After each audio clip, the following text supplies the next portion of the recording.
RJD की तरफ से एक बड़ा ऐलान किया गया। हम आपको बता दें कि झारखंड में सीटों को लेकर दावेदारी का दौर शुरू हो गया है। कांग्रेस ने जहां 33 सीटों पर चुनाव लड़ने की बात कही है, जेएमएम की तरफ से अभी तक खुलकर नहीं कहा गया है, लेकिन वहीं आरजेडी ने भी अपनी तरफ से बड़ा दावा कर दिया है। नीरज हमारे साथ जुड़े हुए हैं। नीरज, आरजेडी ने कितनी सीटों पर दावा किया है और खासकर जेएमएम और कांग्रेस ने जिस तरह से बातें रखी हैं, कांग्रेस ने साफ कहा है कि वो 33 सीटों पर तैयारी कर रही है, तो ऐसे में अगर आरजेडी भी अपनी तरफ से सीटों की संख्या बता रही है तो ऐसे में कहीं ना कहीं मुश्किलें आएंगी लगता है।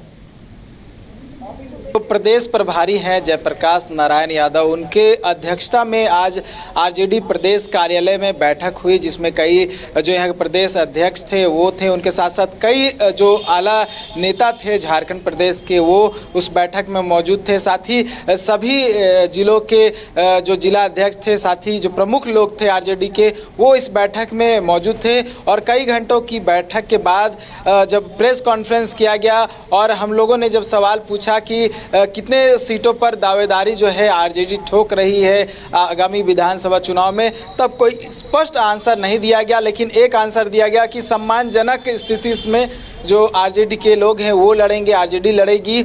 लेकिन सीटों का जो बात अगर कहा जाए तो सीटों को लेकर कोई जवाब नहीं दिया गया। लेकिन अंदर खाने से जो खबरें निकल कर आई उसमें ये तय हुआ है कि जो 22 सीट है, 22 सीट को लेकर तमाम जो बातें हैं वो तय हुई है। और ये कहा गया है कि जो 22 सीट कौन कौन से हैं, कौन कौन से विधानसभा है, उसकी एक लिस्ट बाकायदा तैयार की गई है।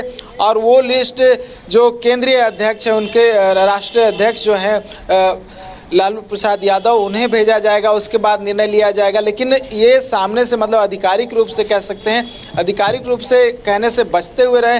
पूरे प्रेस कॉन्फ्रेंस में उन्हें नहीं बताया कि कितने सीटों पर चुनाव जो है आरजेडी लड़ेगी झारखंड में, क्योंकि अगर पिछले विधानसभा चुनाव की बात कर ले 2019 की, तो 2019 में 7 सीटों पर विधानसभा चुनाव लड़ते हुए आरजेडी के जो प्रत्याशी थे वो लड़ते हुए नजर आए थे। और इसमें एक सीट जो कि चतरा था और मौजूदा जो सत्यानंद भोक्ता मंत्री हैं वो अभी हैं।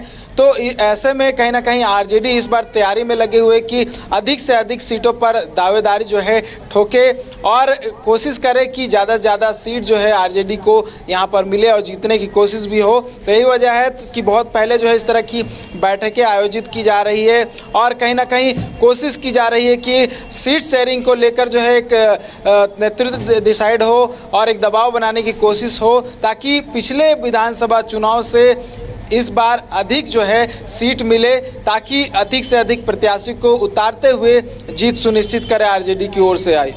बिल्कुल नीरज, क्योंकि देखिए अभी आरजेडी है, उसके साथ साथ वाम दल भी हैं, तो ऐसे में जेएमएम के लिए भी काफ़ी मुश्किल होगी। और कांग्रेस अगर खुलकर कह रही है तो जेएमएम लगता है अभी सहयोगी दल क्या कुछ कह रहे हैं वो देख रही है, क्योंकि अंतिम निर्णय तो जेएमएम के पाले में होगा। नीरज, बिल्कुल, देखिए अगर बात किया जाए यहाँ झारखंड की तो क्षेत्रीय दल में झारखंड मुक्ति मोर्चा सबसे बड़ी पार्टी है और इस पिछले विधानसभा चुनाव में भी सबसे अधिक सीटों पर झारखंड मुक्ति मोर्चा ने चुनाव लड़ा था, उसके बाद कांग्रेस और उसके बाद आरजेडी। क्योंकि इस बार इंडिया गठबंधन के साथ मिलकर चुनाव लड़ रहे हैं सभी लोग जो दल हैं वो, क्योंकि इसमें सीपीआई वगैरह भी जो है शामिल है और भी अन्य जो दल हैं वो भी शामिल है। ऐसे में सीटों का बंटवारा जो है वो करने में काफ़ी मशक्कत करनी पड़ सकती है और झारखंड मुक्ति मोर्चा को भी हो सकता है कि कॉम्प्रोमाइज़ करना पड़े। लेकिन क्योंकि पिछले बार का रिजल्ट झारखंड मुक्ति मोर्चा का काफ़ी अच्छा था, तो एक बेनिफिट वो है और एक आधार है कि वो अधिक से अधिक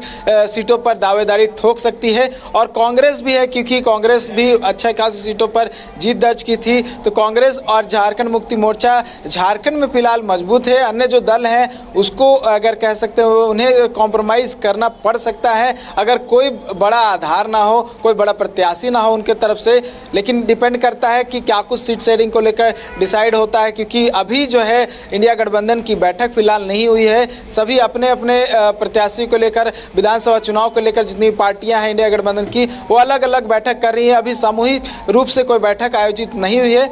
अगर सामूहिक रूप से बैठक आयोजित होगी तब कुछ बातें जो है निकल कर सामने आएगा कि कितने सीट पर कौन जो पार्टी है वो दावेदारी ठोक रही होता है। चलिए नीरज, हमारे साथ जुड़ने के लिए और तमाम जानकारी देने के लिए आपका बहुत बहुत धन्यवाद। तो ये देखना दिलचस्प होगा कि सीटों के समीकरण को यहाँ पर इंडिया गठबंधन कैसे सुलझाती है। फिलहाल इतना ही, हमें दीजिए इजाजत और आप देखते रहिए न्यूज़ 22 को।